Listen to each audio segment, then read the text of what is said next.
వేములవాడ ఆధ్యాత్మిక, చారిత్రక మరియు పౌరాణిక ప్రాధాన్యత. వేములవాడ తెలంగాణ రాష్ట్రం, రాజన్న సిరిసిల్ల జిల్లాలోని ఒక ప్రముఖ పట్టణం. ఇది చారిత్రక మరియు సాంస్కృతికంగా ఎంతో ప్రాముఖ్యత కలిగి ఉంది, ముఖ్యంగా శ్రీ రాజరాజేశ్వర స్వామి ఆలయం కవినమైన శివాలయం కారణంగా. ఈ ఆలయం ఎంతో మంది భక్తులను ఆకర్షిస్తుంది. వేములవాడ యొక్క చరిత్ర మరియు కథ క్రింది విధంగా ఉంటుంది. పౌరాణిక మరియు చారిత్రక ప్రాధాన్యత.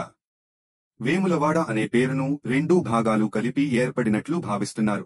వేము అంటే ఆ ప్రాంతంలో ఎక్కువగా ఉన్న నిమ్మ చెట్లు ను సూచిస్తుందనే అర్థం మరియు వాడ అంటే స్థలం. ఈ ప్రాంతం నిమ్మ చెట్లతో నిండి ఉండటంతో ఈ పట్టణం పేరు వేములవాడ అని పెట్టబడిందని చెప్తారు. కానీ ఈ పట్టణం ప్రసిద్ధి చెందిన ప్రధాన కారణం శ్రీ రాజరాజేశ్వర స్వామి ఆలయం. శ్రీ రాజరాజేశ్వర స్వామి ఆలయం యొక్క పౌరాణిక కథలు. ఈ ఆలయం శివుడికి అంకితం చేయబడినది, కానీ ఈ ఆలయం యొక్క ప్రాధాన్యత మతపరమైన పూజా కేంద్రం కంటే ఎక్కువగా ఉంది. ఈ ఆలయానికి సంబంధించిన కొన్ని పౌరాణిక కథలు ఉన్నాయి. 1. కింగ్ సత్యరాజు శాపం. వేములవాడలోని ప్రాచీన రాజ్యం యొక్క రాజు సత్యరాజు అనే మహానుభావుడు శివుడి ప్రపదిలో అత్యంత భక్తితో ఉండేవాడు.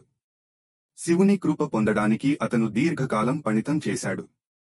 ఈ భక్తిని గమనించి శివుడు రాక చేయగా అతనికి ఒక బూన్ ప్రార్థన ఇచ్చాడు. రాజు శివుని తన కోరిన రూపంలో దర్శించుకోవాలని కోరుకున్నాడు. శివుడు అతనికి రాజరాజేశ్వర అనే రూపంలో దర్శనమిచ్చాడు. రాజుల రాజుగా కనిపించాడు. ఆ తర్వాత రాజు ఈ దేవతను పూజించడానికి ఈ ఆలయాన్ని నిర్మించాడు. 2. శివలింగం. ఈ ఆలయం అత్యంత ప్రఖ్యాతమైనది. శివలింగం యొక్క ఉనికిని ఇది స్వయంభూ ఆత్మోద్భవం లింగం అని భావిస్తున్నారు. ఈ లింగం రాజు కాలంలో కనిపించిందని, ఇది భక్తుల పూజకు అంకితం చేయబడిందని చెప్తారు. భక్తులు ఇక్కడ ప్రార్థనలు చేయడం ద్వారా శాశ్వత కృప పొందవచ్చని విశ్వసిస్తారు. 3. నిర్మాణకారుడి పాత్ర. మరో ఒక కథ ప్రకారం ఆలయ నిర్మాణం ఒక ప్రసిద్ధ శిల్పి చేత ప్రారంభమైన కొన్ని కారణాల వల్ల అది పూర్తి కావడం లేదు. ఈ నిర్మాణానికి ఒక శాపం ఉన్నట్లు చెప్తారు, అయితే ఈ శాపం తొలగి ఆలయం పూర్తిగా నిర్మించబడింది. చివరగా ఈ ఆలయాన్ని శివుడు స్వయంగా సమర్పించి కాన్సక్రేట్ చేశాడని చెప్తారు, అందువల్ల ఈ ఆలయం ఎంతో పవిత్రమైనదిగా పరిగణించబడుతుంది. ఆలయ సముదాయం మరియు ఇతర ఆకర్షణలు. శ్రీ రాజరాజేశ్వర స్వామి ఆలయంలో ప్రధాన దేవాలయంతో పాటు అనేక చిన్న శ్రీఘృత దేవాలయాలు ఉన్నాయి. కుండలకేశ్వర స్వామి ఆలయం, ఇది మరో ప్రముఖ శివాలయం, ఇది సమీపంలో ఉన్నది.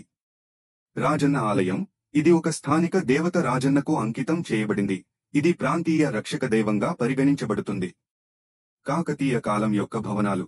వేములవాడ ఎప్పుడైనా కాకతీయ సామ్రాజ్యానికి చెందినది, కాబట్టి ఈ ప్రాంతంలో కొన్ని చారిత్రక కట్టడాలు మరియు నిర్మాణాలు కాకతీయ కాలానికి చెందినవిగా గుర్తించబడ్డాయి.